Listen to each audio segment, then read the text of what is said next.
అందరికీ నమస్కారాలు. Hi students, please subscribe Paathu tech channel, like it and share it. ఎవరైతే EAP set 2025 entrance exam ఆన్లైన్లో application చేసుకోవాలనుకుంటున్నారో so వాళ్ళందరూ application చేసుకోవడానికి ఇంతకుముందు నేను చెప్పబోయే డాక్యుమెంట్స్ అన్నిటినీ మీరు మీ దగ్గర పెట్టుకోవాల్సిన అవసరం అయితే ఉంటుంది. సో ఫస్ట్ ఈ డాక్యుమెంట్స్ రెడీ చేసుకున్న తర్వాతనే అప్లికేషన్ చేయడానికి వెళ్ళండి. సో మీరు అప్లికేషన్ ఎలా చేసుకోవాలి ఆన్లైన్లో అన్న దాని గురించి కూడా నేను ఒక వీడియో అయితే చేస్తాను. సో దానికోసం మీరు ఛానల్ సబ్స్క్రైబ్ చేసుకోండి, ఈ వీడియోకి లైక్ కొట్టండి, ఈ వీడియోని కూడా షేర్ చేయండి. ఇలా షేర్ చేయడం వల్ల మీలాంటి చాలామంది స్టూడెంట్స్కి వీడియో అయితే రీచ్ అవుతుంది. సో ఫస్ట్ మీరు ఈ యొక్క ఆన్లైన్ అప్లికేషన్ చేసుకోవాలంటే ఫస్ట్ మీకు కావాల్సింది ఏంటంటే ఇంటర్మీడియట్ హాల్ టికెట్ అయితే మీ దగ్గర ఉండాలి. ఈ యొక్క ఆన్లైన్లో అప్లికేషన్ చేసుకోవడం ఫస్ట్ మీ దగ్గర ఉండాల్సింది ఇంటర్మీడియట్ హాల్ టికెట్. అంటే నెంబర్ మాత్రమే ఎంటర్ చేయాల్సిన అవసరం ఉంటుంది, హాల్ టికెట్ని ఎక్కడ అప్లోడ్ చేయాల్సిన అవసరం లేదు. సో నెక్స్ట్ వచ్చేసి మీ యొక్క 10th క్లాస్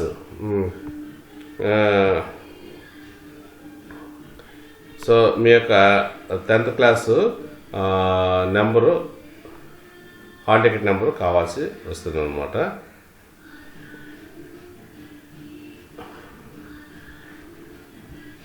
కాబట్టి 10th క్లాస్ ఆర్ ఈక్వలెంట్ దాదాపుగా అందరూ 10th క్లాస్ తోటే అప్లికేషన్ చేసుకుంటారు. కాబట్టి 10th క్లాస్ అప్పుడు మీ దగ్గర ఉన్న హాల్ టికెట్ నెంబరు ఇక్కడ అవసరం అవుతుంది. ఈ యొక్క 10th క్లాస్ తర్వాత ఇంటర్మీడియట్ హాల్ టికెట్స్ నెంబర్లు ఇక్కడ అవసరం అవుతాయి. Next proof of date of birth అనమాట. డేట్ ఆఫ్ సర్టిఫికేట్ ఎక్కడా కూడా అప్లోడ్ చేయమని అడగదు, కేవలం డేట్ ఆఫ్ బర్త్ కోసం మాత్రమే ఈ యొక్క డేట్ ఆఫ్ బర్త్ సర్టిఫికేట్ అవసరం ఉంటుంది. నెక్స్ట్ వచ్చేసి ఫోర్త్ది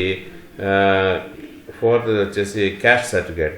మీరు కనుక ఎస్సీ ఎస్టీ బీసీ క్యాండిడేట్స్ అయి ఉంటే మాత్రం కంపల్సరీగా మీకు ఫీజు రియంబర్స్మెంట్ కావాలి అనుకుంటే మాత్రం ఈ యొక్క క్యాస్ట్ సర్టిఫికేట్ మాత్రం ఎట్టి పరిస్థితుల్లో లేటెస్ట్ క్యాస్ట్ సర్టిఫికేట్ గుర్తుపెట్టుకోండి, మీ పేరు మీద ఉండాలి. సో మీ పేరు మీదుగా లేటెస్ట్గా తీసుకున్న క్యాస్ట్ సర్టిఫికేట్ మీరు ఒకవేళ మీ పేరెంట్స్ది కనుక పెడదాం అంటే మాత్రం కుదరదు, మీ పేరు మీదనే కంపల్సరీగా క్యాస్ట్ సర్టిఫికేట్ ఉండాలి.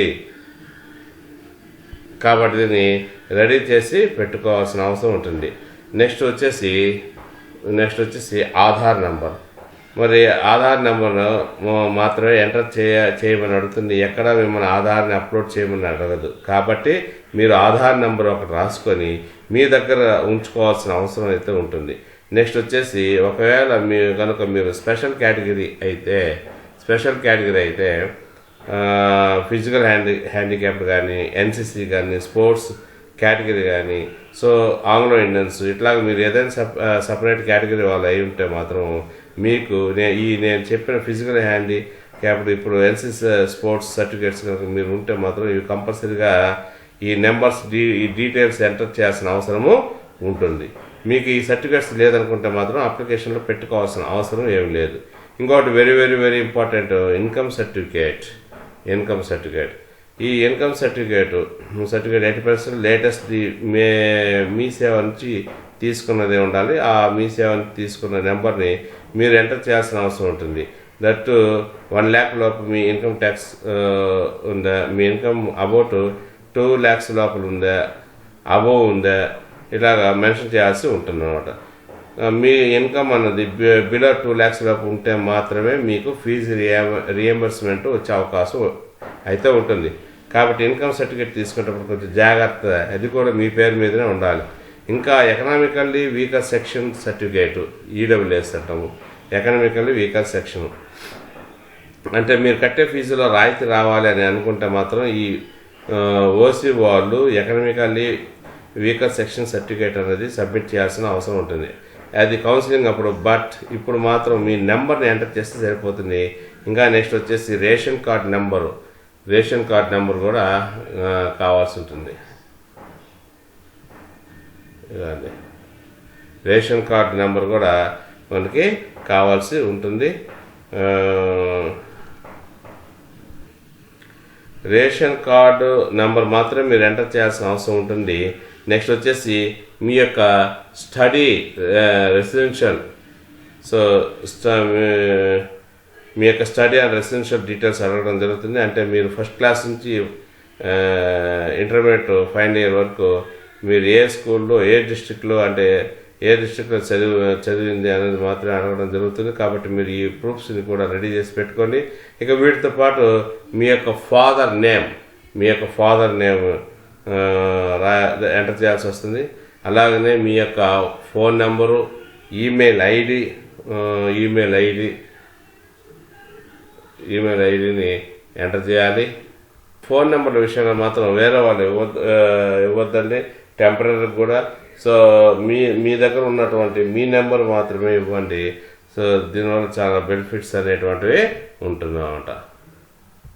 ఇకపోతే ఈమెయిల్ ఐడి అనేటువంటిది మీ అక్కదో, మీ నాన్నదో, మీ చెల్లిదో, మీ తమ్ముడిదో, ఇలాంటి మీ అమ్మదో, వీళ్ళ పేరు మీద కాకుండా మీ పేరు మీదుగా ఉన్నటువంటి ఈమెయిల్ ఐడిని ఇవ్వాలి. ఎందుకంటే ఫ్యూచర్ అంతా కమ్యూనికేషన్ అంతా కూడా ఈ కౌన్సిల్కి సంబంధించినటువంటి కమ్యూనికేషన్ అంతా కూడా ఈ మెయిల్ ద్వారా మనకి రావడం జరుగుతుంది. కాబట్టి ఈ ఈమెయిల్ ఐడి మీరు ఒకవేళ లేకపోతే సొంతంగా క్రియేట్ చేసుకోండి. ఇక నెక్స్ట్ వచ్చేసి stream apply, MPC, BiPC. So ఆ ఏ స్ట్రీమ్కి అప్లై చేసుకోవాలనుకుంటున్నారో అది కూడా ఎంటర్ చేయాల్సిన అవసరం ఉంటుంది. ఇంకా last very very important debit అంటే credit card, net banking details. ఎందుకంటే ఫీ పేమెంట్కి ఇది చాలా అవసరం అవుతుంది. అప్లికేషన్ ఫిల్ చేసేటప్పుడు ముందు మనం ఫీ పేమెంట్ చేయాలి. కాబట్టి ఫీ పేమెంట్ చేయడానికి మీ డెబిట్ కార్డు అంటే ఏటీఎం కార్డు కానీ, డెబిట్ కార్డు కానీ, తర్వాత నెట్ బ్యాంకింగ్ కానీ దేని ద్వారా అయినా మనం చేయొచ్చు అన్నమాట. మీ సేవ వాళ్ళకి, ఆన్లైన్ సెంటర్ వాళ్ళకి మీరు చేయాల్సి వస్తే మీ సేవ దగ్గర నుంచి కానీ, తర్వాత ఆన్లైన్ సెంటర్స్ నుంచి కానీ ఈ అమౌంట్ కట్టేటప్పుడు మీ అకౌంట్ నుంచి మాత్రమే కట్టండి. ఒకవేళ అది కట్ అయినా కూడా మళ్ళీ ఒకవేళ రీఫండ్ కావాలంటే మీ అకౌంట్లోకి రీఫండ్ అవుతుంది. అంతేగాని అక్కడ సెంటర్లో ఉన్నటువంటి వాళ్ళ నెంబర్లు వాళ్ళ ద్వారా మాత్రం కట్టద్దు అండి. సో ఇటువంటి జాగ్రత్తలన్నీ కూడా మీరు చేసుకోవాలి. తర్వాత ఈఏపీ సెట్ 2025కి అప్లికేషన్ చేసుకున్నప్పుడు పైన చెప్పినట్టు అన్నీ కూడా దగ్గర పెట్టుకోవాలి. సో ఇవన్నీ ద్వారా అప్లై చేసుకోవాలి. Please subscribe for the tech channel, like it and share it. Thank you.